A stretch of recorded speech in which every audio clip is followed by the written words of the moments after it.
तो आज जो हम लोग पोयम पढ़ने वाली हैं उसका नाम है कीपिंग क्वाइट, जिसको लिखा है पैब्लो नेरूदा ने। ओके, तो स्टार्ट करते हैं इसका stanza wise explanation. Now we will count to 12 and we will all keep still. तो यहाँ पे ऑथर कह रहे हैं कि हम सब लोग 12 तक काउंट करेंगे, 12 तक गिनती करेंगे और हम सब स्टिल हो जाएंगे। स्टिल हो जाएंगे मतलब ना हम कोई शोर मचाएंगे और ना हम कोई मूवमेंट करेंगे। हमारी बॉडी में किसी भी तरह का कोई भी एक्शन नहीं होना चाहिए और हम सब लोग कुछ भी नहीं बोलेंगे, कोई भी शोर हमारे आसपास नहीं होगा। For once on the face of the earth, let's not speak in any language. अब यहाँ पे पोएट कह रहे हैं कि अर्थ पे पहली बार ऐसा होगा कि हम लोग कुछ नहीं बोलेंगे और ना ही किसी भी तरह की कोई भी लैंग्वेज हम लोग यूज़ करेंगे, और ये सब अर्थ पे पहली बार होगा क्योंकि लैंग्वेज लोगों को बांट देती है, उनको डिवाइड कर देती है, क्योंकि अलग अलग धर्म के लोग, अलग अलग जगह के लोग अलग अलग भाषा यूज़ करते हैं। इसी वजह से ऑथर हमें कहते हैं कि हम इस समय में कोई भी लैंग्वेज यूज़ नहीं करेंगे ताकि हम लोग एक दूसरे से अलग ना हो सकें। अगर कोई किसी की स्पेसिफिक लैंग्वेज नहीं होगी, कोई किसी तरह की लैंग्वेज में नहीं बोलेगा, तो सब लोग यूनाइट हो जाएंगे, एक साथ हो जाएंगे और हम सब साइलेंस की भाषा बोलेंगे। और हम सब साइलेंस की भाषा बोलेंगे, इसका मतलब क्या है कि हम सब लोग साइलेंट रहेंगे और किसी भी तरह की कोई भी लैंग्वेज हम लोग यूज़ नहीं करेंगे।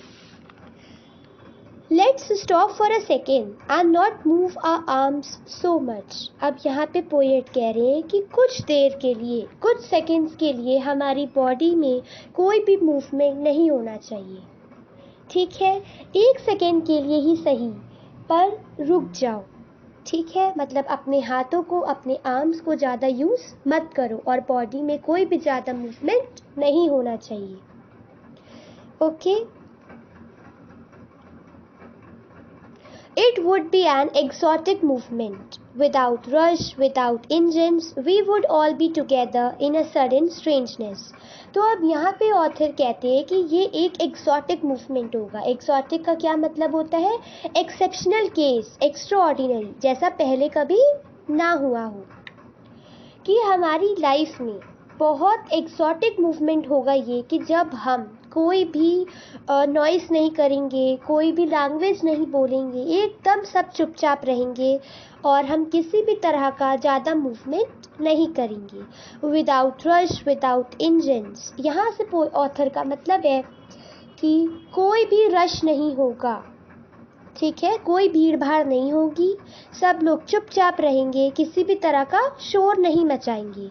विदाउट इंजन से मतलब है किसी भी तरह की मशीन, कोई व्हीकल उस समय काम नहीं कर रहा होगा। We would all be together in a sudden strangeness. हम सब एक साथ होंगे। जब हम सब साइलेंट होंगे तो हम सब यूनाइटेड होंगे, हम सब शांत एक साथ रहेंगे। अब क्या कहते हैं ऑथर आगे? इन अ सडन स्ट्रेंजनेस। यहाँ पे साइलेंट को स्ट्रेंज क्यों बोला गया है? यहाँ पे साइलेंस को स्ट्रेंज इसलिए बोला गया है क्योंकि आज तक इस अर्थ पे हम ह्यूमंस ऐसे साइलेंट कभी नहीं रहे। आज तक हम पहले कभी ऐसे साइलेंट नहीं रहे और आज हम सब एक साथ शांत हैं, तो इस वजह से यहाँ पे इस साइलेंट को स्ट्रेंज बोला गया है। और यहाँ पे ऑथर कहते हैं कि हम सब एक साथ साइलेंट हो जाएं और अपने किसी हर तरह के मूवमेंट्स बंद कर दें। ठीक है, अब आगे बढ़ते हैं। Fishermen in the cold sea would not harm whales and the man gathering salt would not look at his hurt hands. अब इस स्टैंजा का क्या मतलब है कि जो फिशरमैन है, ठीक है, जो फिशरमैन है यहाँ पे उसे कंसिडर किया गया है पावरफुल। देखिए कैसे, क्योंकि जो फिशरमैन होता है वो सी एनिमल्स को यहाँ पे मारना और परेशान बंद कर देंगे। यहाँ पे जो फिशरमैन है वो सी एनिमल्स को मारना और उनको परेशान करना बंद कर देंगे। तो यहाँ पे कंपैरिजन हुआ है फिशरमैन और वेल्स के बीच में कि यहाँ पे फिशरमैन जो है वो एक पावरफुल क्रिएशन है और जो वेल है वो एक वीक क्रिएशन है। तो यहाँ पे ये समझाने की कोशिश करी गई है कि जो पावरफुल चीज़ें हैं इस दुनिया में वो वीक चीज़ों को डोमिनेट करना, उनको सप्रेस करना, उन पे रूल करना बंद कर देंगी। आगे बढ़ते हैं। And the man gathering salt would not look at his hurt hands. तो यहाँ पे ये बताया गया है कि जो लोग सॉल्ट को इकट्ठा करते हैं, जो लोग इतने सालों से बिजी हैं सॉल्ट को इकट्ठा करने में, अपने काम में बिजी हैं, आज वो लोग पहली बार इस समय अपने कटे हुए हाथों को देखेंगे, अपने कटे हुए, अपने हर्ट हुए हाथों को देखेंगे।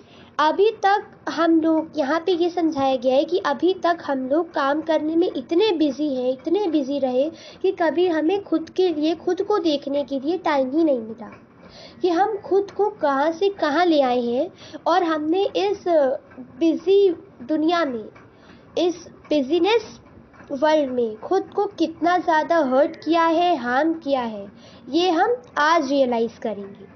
ठीक है, तो अभी तक हम लोग काम करने में इतने बिजी थे कि खुद की बॉडी को कितना डैमेज, कितना हार्म पहुंचाया है हमने, वो हम देख ही नहीं पाए जो आज हम देख रहे हैं।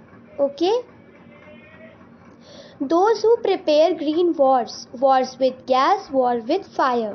तो अब यहाँ पे ऑथर के थ्रू कुछ वॉर्स मेंशन करे गए हैं, green war, war with gas and war with fire. Okay, तो ग्रीन वॉर से यहाँ पे ये मतलब है जो वॉर हम लोगों ने नेचर के खिलाफ छेड़ी है, जो जंग हम लोगों ने नेचर के खिलाफ छेड़ी है, यानी कि जितना हार्म, जितना डैमेज हमने नेचर को पहुँचाया है, अपनी मदर अर्थ को पहुँचाया है, अपने खुद के डेवलपमेंट के लिए, अपने खुद के सेल्फिश इंटेंशंस के लिए हमने नेचर को हार्म किया है। खुद को ह्यूमन डेवलपमेंट के लिए हमने नेचर को कितना ज़्यादा पनिश किया है। और गैस फायर वॉर से यहाँ पे ये मतलब है कि जो वॉर्स हम ह्यूमन बीइंग के साथ लड़ रहे हैं, जो वॉर हम खुद एक दूसरे के खिलाफ लड़ रहे हैं, हम सारे इंसान, ठीक है, पावर गेन करने के लिए, दिखाने के लिए एक दूसरे को कि तुमसे मैं सुपीरियर हूँ, कि मैं तुमसे ज़्यादा ताकतवर हूँ। इस वॉर का कोई भी सर्वाइवल नहीं है, इसीलिए यहाँ पे लिखा है कि विक्ट्रीज विद नो सर्वाइवर्स। इसका मतलब है कि ऐसे वॉर जो इंसान खुद के साथ लड़ रहे हैं, मदर नेचर के साथ लड़ रहे हैं, ठीक है, इन्वायरमेंट के साथ लड़ रहे हैं अपनी, इस वॉर का कोई भी सर्वाइवर नहीं है, क्योंकि ये ऐसे वॉर है, इतने खतरनाक वॉर है कि जब इसमें तबाही मचेगी तो कोई भी बचेगा नहीं, ना नेचर और ना ही कोई इंसान। would put on clean clothes and walk about with their brothers in the shade doing nothing। अब इन लाइन्स में हमें समझाया गया है कि जो लोग ये वॉर ओरिजिनेट कर रहे हैं, कौन से वॉर, जिसके बारे में अभी हमने पढ़ा है, तो जो लोग ये वॉर ओरिजिनेट कर रहे हैं वो क्लीन क्लोथ्स पहनेंगे। अब यहाँ पे वर्ड क्लीन क्लोथ्स क्यों यूज़ हुआ है, क्योंकि बेसिकली जब एक एक्चुअल वॉर होता है, जब लोग लड़ते हैं, तबाही मचाते हैं, तो उनके कपड़े कभी साफ़ नहीं रह सकते।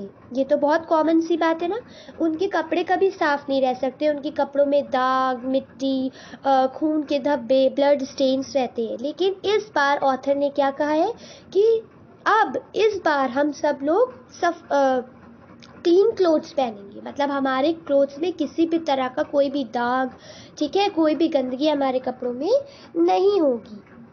और अभी हम सब एक साथ क्लीन क्लोथ्स पहनेंगे और जिन लोगों से हम लड़ाई करते आ रहे हैं उन लोगों के साथ हम मिलकर, यूनाइट होकर एक ट्री की शेड में बैठ जाएंगे, एक पेड़ की छाया में बैठ जाएंगे और कोई भी एक्शन नहीं करेंगे और हमारी बॉडी में किसी भी तरह का मूवमेंट नहीं होना चाहिए।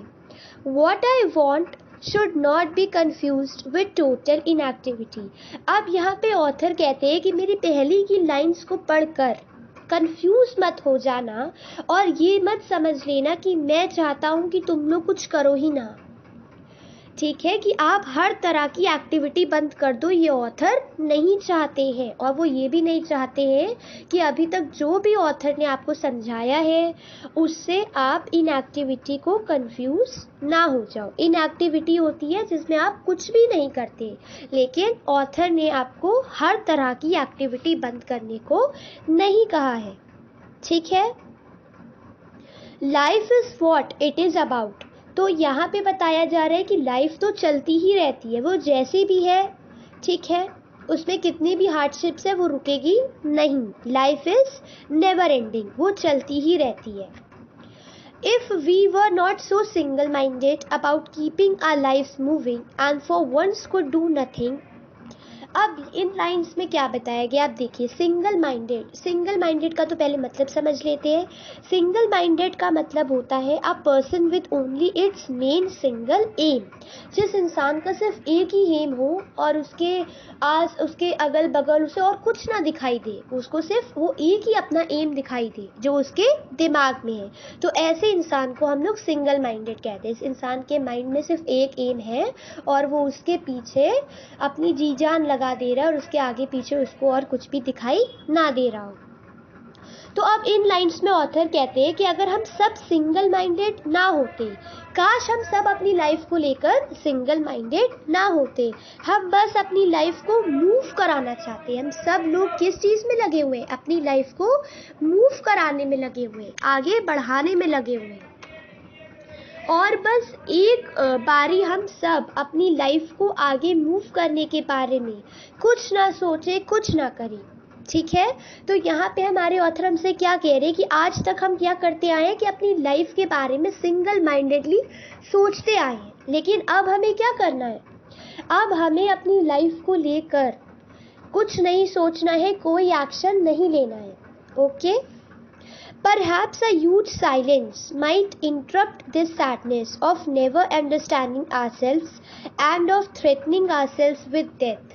अब यहाँ पे क्या कह रहे हैं ऑथर की, ह्यूज साइलेंस बनेगी जब हम अपनी भीड़ भाड़ वाली जगह से जो काम हम आज तक करते आ रहे हैं उसको जब हम छोड़ेंगे, हम शांति से बैठेंगे बिना किसी एक्शन, बिना किसी मूवमेंट के, तो हम सब एकदम साइलेंट होंगे। तो ये जो साइलेंस है, ये जो ह्यूज साइलेंस है, ये हमारी लाइफ में इस सैडनेस को, जो भी हमारे दुख है, जो भी हमारी मिस्ट्रीज है, उसको ख़त्म कर देगी।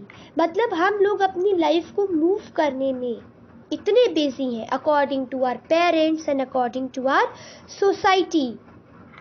ठीक है, यहाँ पे लिखा है ना, and of threatening ourselves with death. यहाँ पे इसका मतलब ये कि हम अपने आप को फोर्स करे जा रहे हैं कि नहीं, मैं ऐसे जीना है, मैं ऐसे जीना है, जैसे दुनिया कह रही है मैं वैसे जीना है। मतलब हम अपनी लाइफ को कैसे मोल्ड करते जा रहे हैं, जो दुनिया कह रही है, जो दुनिया कर रही है, हम सब वही करते जा रहे हैं। ठीक है, तो हम अपनी लाइफ को कैसे मूव करा रहे हैं, according to our parents and according to our society. उनके अकॉर्डिंग सब कुछ करने में हम लोग इतना बिजी हो गए हैं कि हम खुद को समझ ही नहीं पा रहे हैं। हम लोग खुद को ही नहीं समझ पा रहे कि हम क्या करना चाहते हैं और हम क्या कर रहे हैं। ठीक है, तो खुद को समझना भी एक आर्ट है, एक कला है कि आप खुद को समझ सको, खुद के टैलेंट को, खुद के हुनर को समझ सको और ये जान सको कि आप असल में क्या करना चाहते हैं। तो यही लेसन है जो इस पोएम के थ्रू हमें दिया गया है। इसको कह सकते हैं introspection.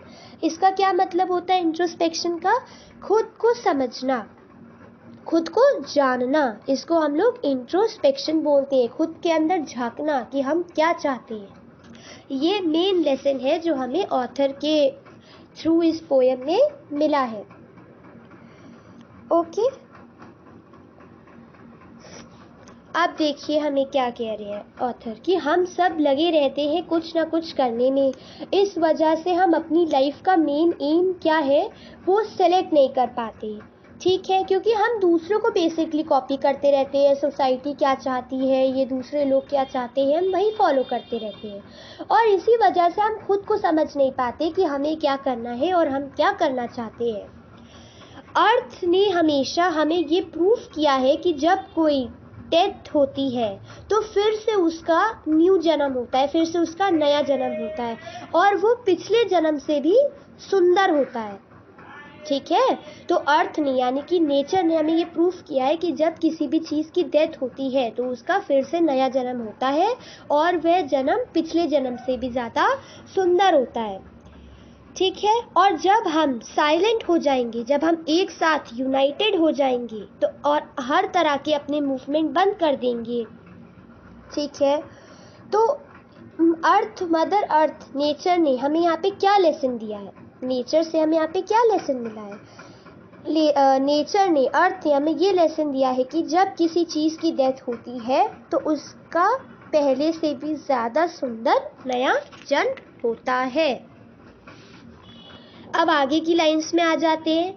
Now I will count up to 12 and you keep quiet and I will go. अब ये लास्ट लाइन्स में पोएट बहुत ज़्यादा इम्पैक्ट डालते हैं और देखिए क्या कहते हैं।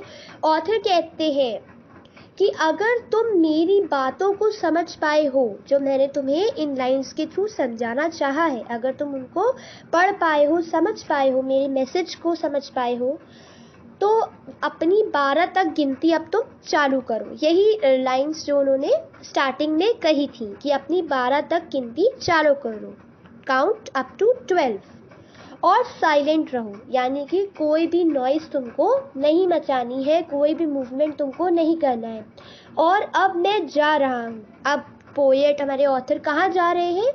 अब वो जा रहे हैं अपना मैसेज, ये सेम मैसेज जो उन्होंने आप लोगों को दिया है वो आगे लोगों में स्प्रेड करने जा रहे हैं और लोगों में ये फॉरवर्ड करने जा रहे हैं, ठीक है।